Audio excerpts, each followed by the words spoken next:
வாசிங்க. கர்த்தர் சீயோனுக்கு ஆறுதல் செய்வார்.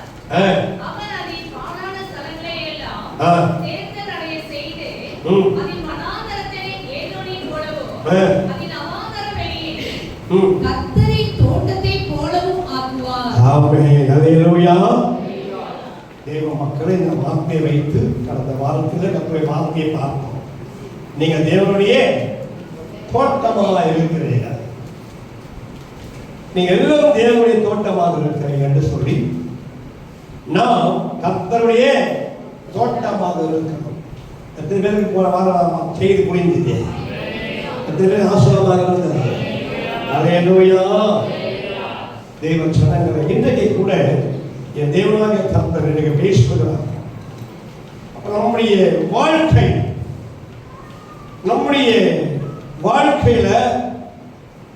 நம்முடைய குடும்பத்தை தேவன் எப்படி மாற்றுகிறார் என்று சொன்னால் ஏதேன் தோட்டத்தை போல மாற்றுகிறார். ஆமென். நம்ம எல்லோரும் எப்படிப்பட்ட தோட்டம்? ஏதேன் தோட்டம் போல இருக்கிறோம். கர்த்தர் உண்டு பண்ணின முதல் தோட்டம் இது. ஆமா, ஏதேன் தோட்டம். அல்லேலூயா. கர்த்தர் உண்டு பண்ண தோட்டம் ஏதேன் தோட்டம். ஆனா மனுஷன் உண்டு பண்ண தோட்டம் கல்லறை தோட்டம். ஆகவே கல்லறை தோட்டத்தில் நமக்கு தேவையில்லை. நம்ம குடும்பம் எல்லாம் ஏதேன் தோட்டமாய் மாறும். ஆமென். ஏதேன் தோட்டம் ஒரு செழிப்பான தோட்டம். ஏதேன் தோட்டம் ஒரு பசுமை நிறைந்த தோட்டம். ஏதேன் தோட்டம் ஒரு வாசனை உள்ள தோட்டம். ஆமென். அல்லேலூயா. ஏதேன் தோட்டத்தில் பசுமை மாத்திரமல்ல, கனிகள் நிறைந்த தோட்டமாக இருக்கிறது. அந்த தோட்டத்திற்குள்ளே வாழ்கிற நமக்கெல்லாம் எந்த வறுமையோ எந்த பசியோ எந்த காரியம் இருக்காது. என்று சொன்னால் அந்த தோட்டத்திற்குள்ளே உலாவுகிறவர் நம்ம தேவனாக கர்த்தராக இருக்கிறார். அல்லேலூயா. ஆகவே அந்த தோட்டத்திற்குள்ளே உலாவுகிற கர்த்தர் ஏதேன் தோட்டத்திலே அவர் உலாவுகிறபடினாலே அது செழிப்பாக மாற்றுவது மாத்திரமல்ல, அந்த தோட்டத்திற்குள்ள எந்த சத்துரு கிரிகள் வந்தாலும் அதை துரத்தி அடிக்கும்படியாக கர்த்தர் வல்லமையுள்ள தேவனாக இருக்கிறார். ஆமென். அல்லேலூயா. தேவ நாமத்திற்கு மகிமை உண்டாகட்டும். ஆகவே நம்முடைய வாழ்க்கை ஒரு தோட்டமாக இருக்கிறது. நம்ம வாழ்க்கையை கர்த்தர் என்னவாய் மாற்றுன்னு சொன்னால் அதை ஏதேன் தோட்டமாக மாற்றுகிறார். ஆமென். பைபிளில் கூட வாசித்தோம், நீதிமான் பனையை போல செழிப்பான். கர்த்தருடைய ஆலயத்தில் நடத்தப்பட்டவர்கள் செழித்து இருப்பார்கள். ஆமென். ஆகவே தேவனாகிய கர்த்தர் எப்பவுமே நம்முடைய வாழ்க்கையை அவர் மாற்றுகிற தேவன். அவர் பேசுகிறார், நம்ம வாழ்க்கை எப்படிமா? நம்ம வாழ்க்கை மாறும். அவர் வந்தால் நம்ம வாழ்க்கை மாறும். அவர் நிறைவானவர். ஆமென். ஆமா, பாட்டு பாரு, நிறைவே மாறுமே. நீ வந்தால் வாழ்க்கை மாறும்.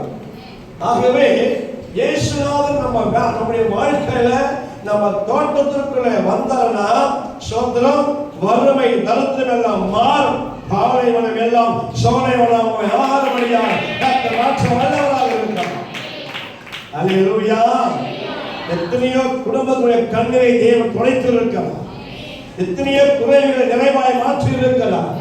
அல்லேலூயா. நிவர முடியாதவைகளை நிவர முடியாத தேவன் செய்திருக்கிறார். ஆக கர்த்தர் எந்த தோட்டத்திலே உலாவுகிறாரோ அந்த தோட்டத்திலே முதல் காரியம் செழிப்பாய் மாறும். இரண்டாவது காரியம் சத்துரு உள்ளே நுழைய முடியாது. ஆமென். அல்லேலூயா. இப்போ தோட்டத்திற்குள்ளே வந்த தேவன், தோட்டத்திற்குள்ளே வந்து உலாவுகிற தேவன் நம்ம தோட்டத்திற்குள்ளே இருக்கணுமா இல்ல தோட்டத்திற்கு வெளியே போயிடணுமா?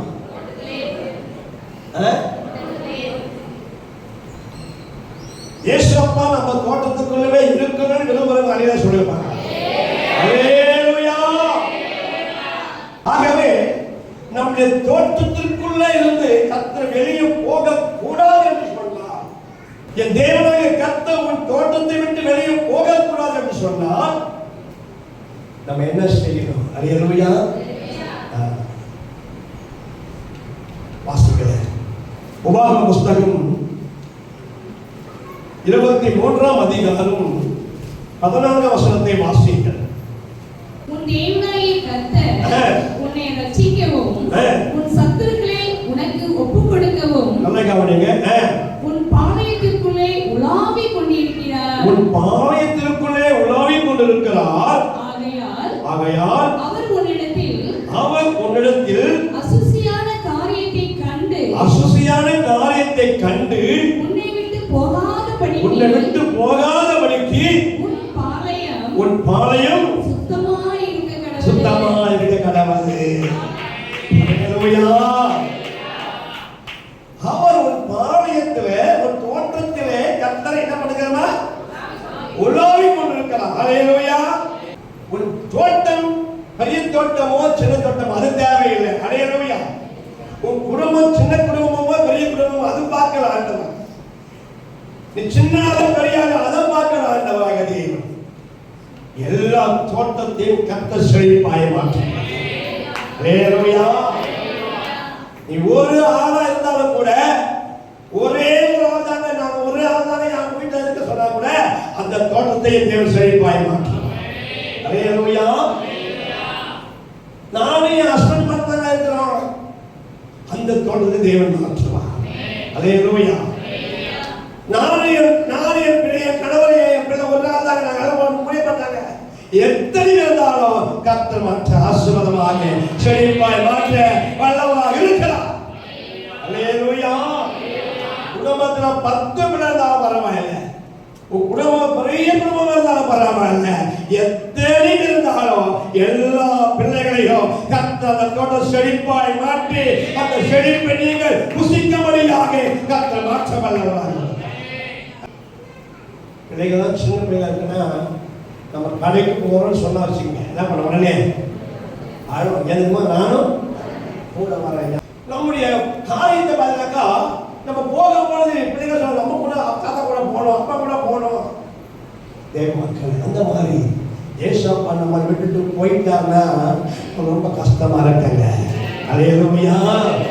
ஏசப்பா எப்பவுமே என்ன பண்ணக்கூடாதுங்க, நம்ம விட்டுட்டு போகக்கூடாதுங்க. ஆனா அவர் வாக்கு கொடுத்தது என்னன்னு, நான் உன்னை விட்டு உன்னை விலகுவதும் இல்லை, உன்னை கைவிடுவதும் இல்லை, நீ உயிரோடு நாங்கெல்லாம் நான் உன் கூட இருப்பேன் சொல்லிட்டாரு. ஆனா அவர் போக மாட்டாரு, நீங்க தானே பண்ணுவீங்க. அவர் போறாத காரணம் யாருங்க? இங்க போடு பாருங்க. அவர் உன்னிடத்தில் உள்ள அசுசியை கண்டு அவர் உன்னை விட்டு விலகி போகாதபடிக்கு. அல்லேலூயா. நீ எல்லாம் இங்க உட்கார்ந்துருக்கீங்க, இங்க என்ன இல்ல, என்ன இல்ல? அசுசியான நாற்றம், நரகமான நாற்றம்.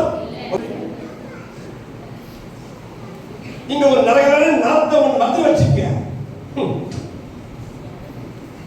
ஒத்துவிட முடியுங்க. நீங்க இருக்கவே நீங்க இருக்கவே முடியாது. எல்லாம் எழுதி வெளியே போக சூழ்நிலை உண்டாங்க. ஏன்? நான் தாக்க முடியல. உங்க வீட்டுக்குள்ளே ஒரு எலி செத்து அழுகி இருக்குமானா எத்தனை பேர் நாளை இமுத்திட்டு விட முடியாது, விடுவே. ஏன்னா உள்ள உட்கார முடியாது.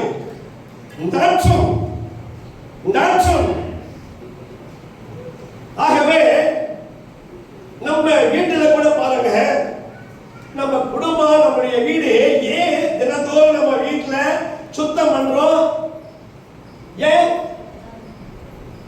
ஏன்னா அங்க நம்ம வாழணும், அந்த குடும்பத்தை நம்ம இருக்கணும்னா தினந்தோறும் என்ன பண்ணணும்? வீட்டை பெருக்கி மாப்பற்றி சுத்தப்படுத்தி அழகுபடுத்தி வைத்திருந்தாதான் அந்த வீட்டுக்குள்ள நம்மளாலே இருக்க முடியும். அல்லேலூயா. அப்படி சுத்தப்படுத்தல அப்படின்னாக்கா நம்மளாலே இருக்க முடியல. தேவ ஜனங்களே, ஆகவே அப்ப நாம் வாழ்கிறான அந்த இடத்தை நாம் சுத்தப்படுத்த மாத்திரம் நம்ம வாழ்வது போல நம்முடைய ஆண்டவராக இயேசு கிறிஸ்து நம்முடைய வாழ்க்கை என்னும் தோட்டத்திற்குள்ளே அவர் உலாவுகிற தேவன். அவர் அங்கேயே தங்கி இருக்க வேண்டுமானால், அவர் நம்மை விட்டு விலகி வெளியே போகக்கூடாது என்று சொன்னார். நம்முடைய பாளையத்தை சுத்தம் பண்ண வேண்டியது நம்முடைய அவசியமாக இருக்கிறது. அல்லேலூயா. தேவ பிள்ளைகளை சுத்தம். ஆகவே எந்த இடத்திலே சுத்தம் இருக்கிறதோ, எந்த இடத்திலே பரிசுத்தம் இருக்கிறதோ, அந்த இடத்திலே என் தேவனாகிய கர்த்தர் அவர் வாசம் பண்ணுகிற தேவனாக இருக்கிறார். இந்த ஸ்தலம் வாசப்படுகிற ஸ்தலம். ஆமென். அவர் சொன்னாரே, நான் பரிசுத்தர். ஆமென். ஆகவே பைபிள் சொல்லுது பாருங்க, சேவகன் கர்த்தர் பரிசுத்த பரிசுத்த பரிசுத்த. ஆகவே எந்த இடத்திலே பரிசுத்தம் இருக்கிறதோ, எந்த பாளையம் சுத்தமாக இருக்கிறதோ, அந்த இடத்திலே மாத்திரம்தான் கர்த்தர் உள்ளாடி கொண்டிருப்பார். பரிசுத்தம் இல்லாத அசுத்தம் நிறைந்த இடத்திலே கர்த்தர் ஒரு நாள் இருக்க மாட்டார். அது பாளையத்தை விட்டு வெளியே போகமாக இருக்கிறார். ஆமென். அல்லேலூயா. பிள்ளைகளே, ஆகவே நம்முடைய வாழ்க்கையிலே அசுசியான காரியங்கள் என்னன்னு சொன்னால் வாசித்து பாருங்கள். கலாத்தியர் புஸ்தகம் சோத்திரம் 5ஆம் அதிகாரத்தில் 19-20 வாசிங்களே. மாம்சத்தின் கிரியைகள் இருக்கின்றன. விபச்சாரம், வேசித்தனம், அசுத்தம், காமவிகாரம், விக்கிரக ஆராதனை, பில்லி சூனியம், பகைகள், விரோதங்கள், வைராக்கியங்கள், கோபங்கள், சண்டைகள், பிரிவினைகள், மார்க்கபேதங்கள், பொறாமைகள், கொலைகள், வெறிகள், களியாட்டுகள் முதலானவைகளே. இது எல்லாம் என்னவா இருக்கு? அசுசியான காரியங்கள். இது எல்லாம் நம்ம வாழ்க்கையிலே ஏற்படுவதான அசுத்தமான காரியங்கள்.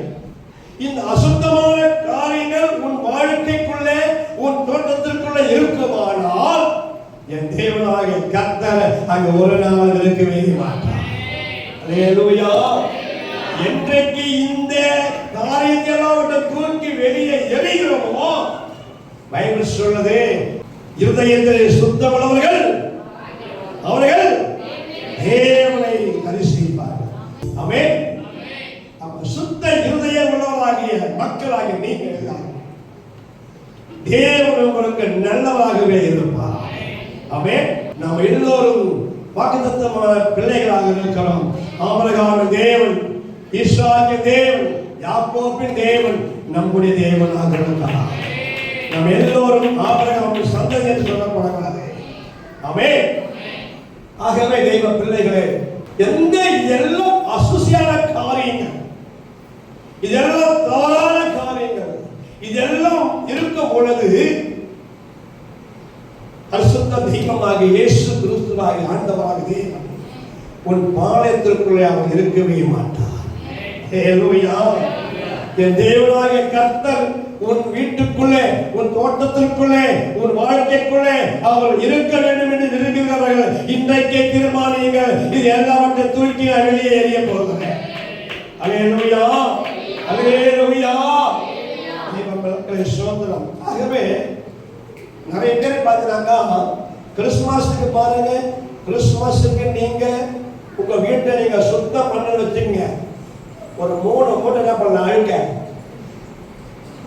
டஸ்ட் ஒரு 3 மூட்டை கட்டலாம். அவ்வளோ டஸ்ட் இருக்கும். ஆனா தினந்தோறும் நீங்க சுத்தப்படுத்தி பாருங்க. நம்ம எல்லாரும் நீங்க பாத்தீங்கன்னாக்கா அந்த ஹாலே பெட்ரூம் லேசா குடிக்கிற அவ்வளவுதான். ஆனா வருஷத்துல ஒரு நாள் நீங்க எடுக்கும் பொழுது, எல்லாவற்றையும் எடுக்கும் பொழுது அதை சுத்தம் பண்ணி முடிக்கிறதுக்கு 1 வாரம் ஆகும். ஒரு வாரம் ஆகும். ஏன் தெரியுமா? அவ்வளவு என்ன இருக்கும், அவ்வளவு டஸ்ட், அவ்வளவு குப்பை. ஒரு வருஷத்திலேயே இவ்வளவு குப்பைனாக்கா சோத்திரம், உன் வாழ்க்கை இவ்வளவு வருஷமா விட்டு வச்சுக்கிய அத்தனை டஸ்டையும் துடைக்கணும்னாக்கா இன்றைக்கு யோசித்து பாருங்க. ஆகவே இன்றைக்கு நீங்க தீர்மானிச்சீங்கன்னா ஒரே ஒரு நிமிஷத்துல எல்லாவற்றையும் தூக்கி எறிய முடியும். எத்தனை சுத்தமாக்க வல்லவராக இருக்கிறார். ஆமென். ஹல்லேலூயா. தேவ மக்களே, இந்த காரியம் எல்லாம் நம்மை அசுசிப்படுத்துவது மாத்திரமல்ல, நம்முடைய வாழ்க்கையை நாசப்படுத்தி விடும், நம்ம தோட்டத்தையே கெடுத்து விடும். நம்ம தோட்டத்திற்குள்ள நறுமணம் வீசாது. தேவ மக்களே, நரகலான வாசனை தான் வீசும். ஆகவே இந்த நரகலான நாற்றம் வீசாதபடிக்கு எல்லாவற்றையும் தூக்கி எறிந்தால் ஒரே ஒரு வாசனை வீசும். அதுதான் பரிமள தைலமாகிய இயேசு என்ற வாசனை வீசும். ஆமென். ஹல்லேலூயா. அந்த பரிமளமாகிய இயேசு உன் வீட்டுக்குள்ளே வந்துட்டாருனாக்கா, உன் வீட்டு எப்படி இருக்கனாக்கா வாசனை உள்ள வீசுற எல்லாமே நிறைந்ததாக ஒரு குறைவில்லாதபடிக்கு ஒரு குடும்பம் எப்பவுமே செழிப்பாகவும் நன்மையாகவும் ஆசீர்வாதமாகவும் ஒரு காரியமெல்லாம் வாழ்க்கைப்படியாகவும் தேவன் திருப்பி கொடுக்க வல்லவராக இருக்கிறார். ஹல்லேலூயா. ஆகவே எப்படி பண்ணணும் வாசத்தை பாருங்க. ஆவில மட்டமா இல்ல வாசிக்கல சோதரம் 2 கொரிந்தியர் புத்தகத்துல 7ஆம் அதிகாரம் 1ஆம் வசனத்தை வாசிங்க. இப்படிப்பட்ட வாக்குத்தத்தங்கள் நமக்கு உண்டாயிருக்கிறபடியினால் பிரியமானவர்களே, மாம்சத்திலும் ஆவியிலும் உண்டான எல்லா அசுசியும் நீங்க நம்மை சுத்திகரித்துக் கொண்டு பரிசுத்தமாக்குதலை அதிக பயத்தோட பூரணமாக்க கடவோம். ஹல்லேலூயா. சரீரத்திலும் சரி ஆவியிலும் சரி, உன் சரீரத்திலே நீ சுத்தப்படுத்த வேண்டும். ஆவிக்குரிய வாழ்க்கையிலும் உன்னை சுத்தப்படுத்த வேண்டும். ஆமென். ஹல்லேலூயா. உன் சரீரத்திலையும் அசுசிப்படக்கூடாது. உன் சரீரத்தை நீ கெடுத்துக் கொள்ளக்கூடாது. பாவங்களை செய்து சரீரம் கெட்டு போகக்கூடாது. ஆவியிலும் தேவனை விட்டு நீ பின்வாங்கி போய் நரகலான காரியத்திற்குள்ளே போய் ஆவிக்குரிய வாழ்க்கையும் கெட்டு போகக்கூடாது. ஹல்லேலூயா. தேவ சொன்னாங்களே. ஆகவே இன்னைக்கு நிறைய பேர் பார்த்தீங்கன்னாக்கா மாம்சத்துக்குரிய வாழ்க்கை நன்றாக இருப்பார்கள், ஆவிக்குரிய வாழ்க்கை கெட்டு போயிருக்கும். சில பேர் பார்த்தீங்கன்னாக்கா ஆவிக்குரிய வாழ்க்கை நன்றாக இருக்கும், சரீர வாழ்க்கை கெட்டு போயிருக்கும். எல்லாம் பாருங்க, பைபிள் படிப்பான், ஜெபம் பண்ணுவான், சர்ச்சுக்கு வருவான், எல்லாம் செய்வான். ஆனா தர கிடைக்கும் இந்த இது எல்லாமே நல்லா கவனிங்க. இதையும் செய்வான், அதையும் இதுவும் பண்ணுவான், அதுவும் பண்ணுவான். ஆனா பைபிள் சொல்றது தேவ மக்கள் நமக்கு பக்தி இருக்கணும், பரிசுத்தமும் இருக்கணும். நம்முடைய வாழ்க்கையில கூட 100% நம்ம வாழ்க்கை நன்றாக இருக்க வேண்டுமானால் 50% பரிசுத்தம், 50% பக்தி, இந்த ரெண்டும் சேர்ந்தால் 100% ஒரு வாழ்க்கை ஆசீர்வாதமாக இருக்கும். ஆமென். ஹல்லேலூயா. இந்த பக்கம் 100, இந்த பக்கம் 100, இந்த ரெண்டும் சேர்ந்தா 200 ஆகும். ஹல்லேலூயா. தேவ சன்னங்களை ஸ்தோத்திரம். ஏன் சொல்றாங்க? ஆவியிலும் சரி சரீரத்திலும் சரி உன்னை அசுசிப்படுத்தாதபடிக்கு நீ நன்றாக இருப்பாயானா. யோசேப்பை பாருங்க.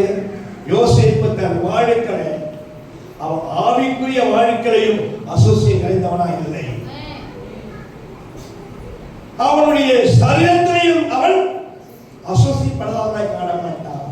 அவன் ரெண்டுத்திலையும் சரி, ஆவியிலும் சரி சரீரத்திலும் சரி அவன் பரிசுத்தமானவனாய் காணப்பட்டபடினால்தான் கர்த்தர் வாழ்க்கையை செழிப்பாய் மாற்றினார். அவனாலே இஸ்ரவேல் மக்கள் எல்லாம் போஷிக்கப்படும்படியாக, காக்கும்படியாக தேவன் அவனை கொண்டிருக்கிறதை செய்தார். ஹல்லேலூயா.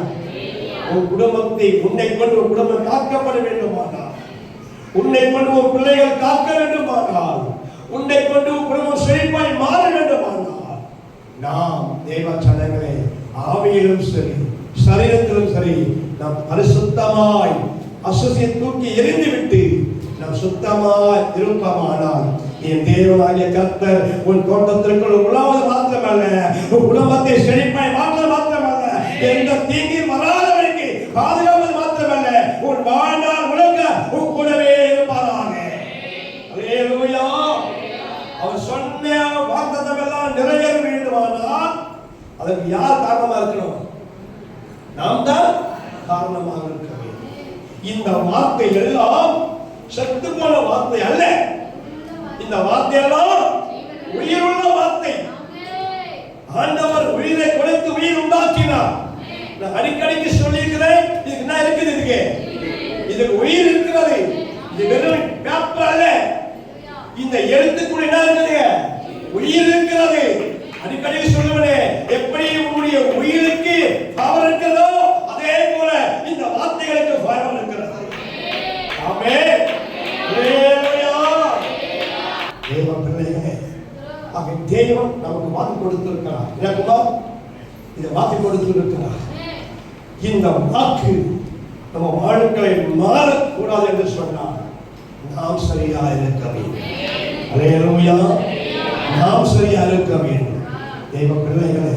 ஆகவே நாம் சரியா இருந்தால் பிள்ளைகள் சரியா இருக்கும். நம்ம பிள்ளைகள் சரியா இருக்குமானால் நம்ம சந்ததி சரியா இருக்கும். நம்மோட நமக்கு ஏற்பட்ட சாபம் நம்ம வாழ்விலே ஒழியப்படும். ஆமென். என்றைக்கு இயேசு கிறிஸ்து ரத்தத்தினாலே நீ கழுவப்பட்டியோ அன்றைக்கே உனக்கு வந்த சாபம் ஒழிக்கப்பட்டது. ஆமென். சாபத்தை கர்த்தர் ஆசீர்வாதமாய் மாற்றி வைத்திருக்கிறார். ஒரு சாபத்தை கர்த்தர் சிலுவையிலே முறியடித்தார். ஆகவே நாம் எல்லோரும் பரிசுத்தமான மக்கள் மாத்திரமல்ல, சாபத்தை முறியடித்து ஆசீர்வாதங்களை சுதந்திரிக்கிற ஒரு சந்ததியாக நாம் இருக்கிறோம். ஆகவே இன்னைக்கு சொல்லுங்க, நான் ஆசீர்வதிக்கப்பட்டவன். சொல்ல முடியும்? அல்லேலூயா. எல்லாம் சொல்லுங்கம்மா, நான் ஆசீர்வதிக்கப்பட்டவன், நான் ஆசீர்வதிக்கப்பட்டவன். ஏன்னா நமக்கு ஒரு தோட்டம், நமக்கு ஒரு செழிப்பை எல்லாவற்றையும் ரத்தத்தை சிந்தி நம்ம வாழ்க்கையை செழிப்பாய் மாற்றிவிட்டார். அல்லேலூயா. ஆகவே நம்முடைய வாழ்க்கையில சோதனம் சரீர வாழ்க்கையும் ஆவிக்குரிய வாழ்க்கையும் நாம் அசுசிப்படுத்தாதபடிக்கு நாம் சுத்தப்படுத்தி பரிசுத்தப்படுத்தி நம் தோட்டத்தை நம்ம வாழ்வோம் என்று சொன்னார். அந்த யோசேப்பை போல, அந்த யோசேப்பு தன் சரீரத்திலும் சரி, சரீரத்தில் அவன் பாவம் செய்யலைங்க, அவன் சரீரத்தில் பாவம் செய்யல. எத்தனையோ சான்ஸ் கிடைக்குது, ஒரு தனிமையில சான்ஸ் கிடைக்குது. நீங்க அநேக பிள்ளைங்க இன்னைக்கு தனிமையில் அந்த ரங்கத்தில் நீங்க செய்கிற தவறுகளை ஒரு தகப்பன் தாயை பார்க்கவில்லை என்றாலும் உண்டாக்கின கர்த்தர் பார்த்து கொண்டிருக்கிறார். அல்லேலூயா. பாட்டு பாடல என்னன்னு, எலும்புகள் உருவாகிற, சதைகள் உருவாகிற, ஆனா தரிசனம் பைபிள் சொல்லுது, உன் தாயின் கருவிலே உண்டாக முழுவதாக நான் அறிந்திருக்கிறேன். அல்லேலூயா. நீ எந்த இடத்திலே போனாலும் கர்த்தரோடு கூட இருந்து கொண்டே தேவன் சபைகளை உன்னை பைபிள் சொன்னான், பாதாளத்திலே போய் படுக்கை போட்டால் அங்கேயே இருக்கிறேன், நான் வானத்துக்கு ஏறினாலும் அங்கேயே இருக்கிறேன், எவ்விடத்திலும் கர்த்தருடைய கண்கள் உலாவிக் கொண்டிருக்கிறது, உன்னை பார்க்காத கண்கள் ஒன்றுமில்லையா, இயேசுவால் எல்லாத்தையும் பார்த்து கொண்டிருக்கிறார். அல்லேலூயா. அவருக்கு மறைவானது ஒன்றுமில்லை. ஆகவே சரீரத்தில் பாவம் செஞ்சிட்டு வாயில குதிச்ச மட்டும் போதாது. வாரம் முழுக்க பாவம் செஞ்சிட்டு வாரம் முழுக்க இஷ்டம் போல நடந்துட்டு ஞாயிற்றுக்கிழமை மாத்திரம் வந்து அல்லேலூயா அல்லேலூயா கர்த்தர் உன் தோட்டத்திலே உலாவுவார். எந்த நேரத்திலும் பரிசுத்தமாய்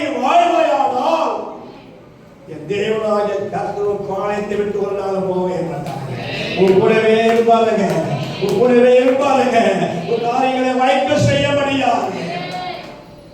உன்னுடைய தொழில், உன்னுடைய வேலை, உன் வருமானம் எல்லாவற்றையும் ஆசீர்வதிக்கப்படும் மாத்திரமல்ல, உன்னுடைய குடும்பத்திலே சோத்ரா மகிழ்ச்சியின் சத்தம் தான் என்பதை தவிர கண்ணீரின் சத்தம் எழும்பவே எழும்பாது, ஆழியின் சத்தம் எழும்பவே எழும்பாது. பைபிள் சொல்லுது, நீதிமானுடைய கூடாரத்திலே கம்பீர சத்தம். ஆமென், அல்லேலூயா. ஆகவே இப்படி நம்ம எல்லாரும் அசுசி இல்லாதவர்களாய் நம்ம வாழ்க்கையை பரிசுத்தப்படுத்தி சரீர வாழ்க்கையும் ஆவிக்குரிய வாழ்க்கையும் நம்ம பரிசுத்தப்படுத்தி நம்ம வாழ்வானால் நமக்கு கிடைத்த ஒரு பெரிய பாக்கியம் என்னவென்று சொன்னார். வாசிங்க, வெளிப்படுத்த விசேஷம் 3ஆம் அதிகாரம் 4ஆம் வசனத்தை வாசிங்க.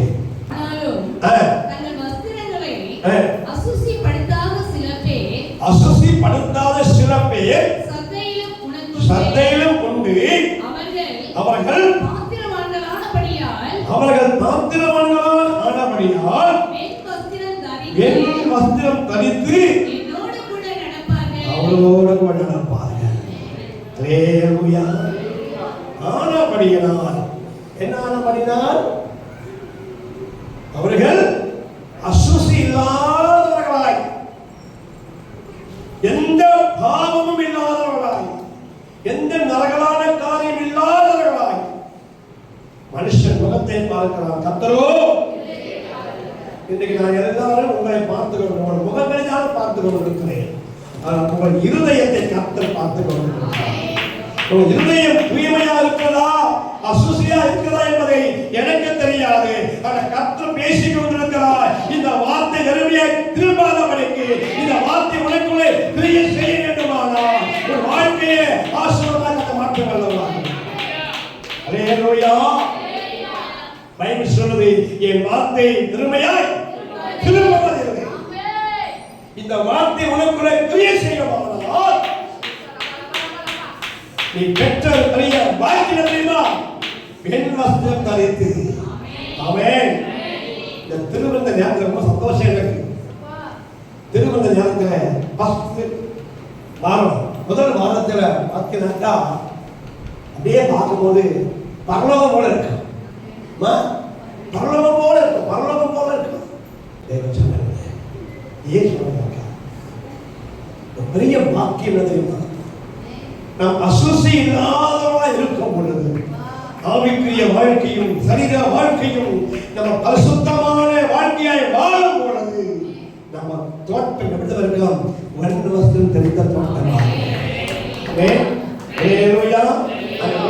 சந்தையிலும் இல்லமா, சந்தையிலும் அப்போ இந்த நன்மை பெற்ற வீட்டிலையும் ஒரு அசுசி இல்லாதவர்களாக எல்லா மக்களும் இந்த நன்மை பெற்ற வீட்டுக்குள்ள இந்த சபைக்குள்ள சொல்றோம். புத்தமான இருக்கலாம், தேவமாக இருக்கலாம், ஆனா இந்த பத்தமான இந்த சபைக்குள்ள நீங்கள் பரிசுத்தமானவர்களாக அசுசி இல்லாதவர்களாக இருக்கிறபடினாலே நீங்க எல்லோரும் என்ன வசதினா வெண்மையான வசதிகள்.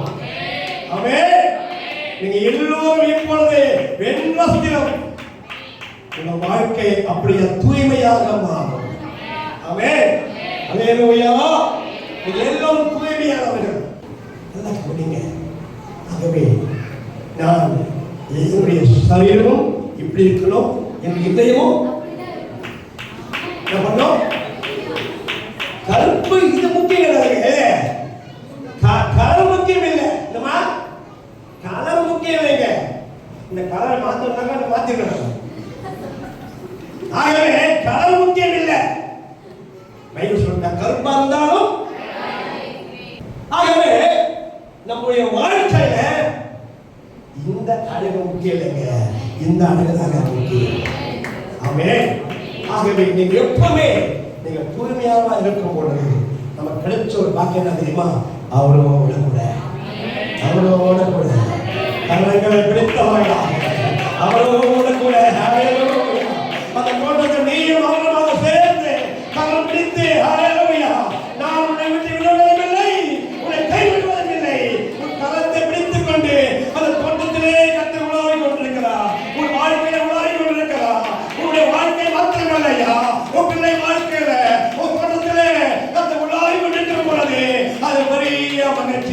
நானும் என் தேவனும் ஒன்றோடு ஒன்றாக இருக்கிறோம். அந்த வாக்கியத்தை பெற்றுக்கொள்ள வேண்டுமானால் நாம் எல்லோரும் ஆவிக்குரிய வாழ்க்கையில் சரீர வாழ்க்கையும் அசுசியில்லாதவர்களாய். பைபிள் சொல்றது, கர்த்தர் உன் பாளையத்திலே உன் அசுசியை கண்டு விலகி போகாதபடிக்கு உன் பாளையத்திலே உள்ளாக வேண்டுமானால், உன் கரத்தை பிடித்து உள்ளாக வேண்டுமானால், உன் வாழ்க்கை பாளையம் சுத்தமாக இருக்கும். என் வாழ்க்கை சுத்தமாய் மாறும், என் குடும்பம் சுத்தமாய் மாறும், என் சரீர வாழ்க்கையோ என் ஆவிக்குரிய வாழ்க்கையோ சுத்தமாய் மாறும். ஆமென். தெய்வத்தாம் இந்த வார்த்தைகளை ஆசீர்வதிப்பாராக.